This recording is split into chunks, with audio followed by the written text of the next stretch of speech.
പാട്ടും പാടി ഇടതുപക്ഷത്തിന് വിജയം നേടിക്കൊടുത്ത രമ്യ ഹരിദാസിന് 100 ചുവപ്പൻ അഭിവാദ്യങ്ങൾ. ഒരു MP എന്ന നിലയിൽ താനൊരു തികഞ്ഞ പരാജയമായിരുന്നെന്ന് ആണയിട്ട് തെളിയിച്ച രമ്യ ഹരിദാസ് ചേലക്കരയിൽ സ്ഥാനാർത്ഥിയായി വന്നതാണ് ഇടതുമുന്നണിയുടെ വിജയത്തിന്റെ രഹസ്യം.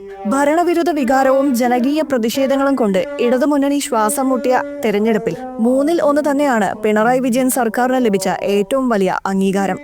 ഒരു നല്ല സ്ഥാനാർത്ഥിയായിരുന്നെങ്കിൽ 100 മാർക്ക് UDF നേടുമായിരുന്നു. UDFും LDFും വിജയാഘോഷം നടത്തുമ്പോൾ ഡീലുറപ്പിച്ച് തങ്ങളുടെ ദൗർബല്യം പ്രകടിപ്പിച്ച BJP നേതൃത്വത്തിന് മുന്നിൽ തലയുയർത്തി നടക്കാൻ കഴിയാത്ത BJPയുടെ പാവം അണികളുടെ കാര്യമാണ് കഷ്ടം.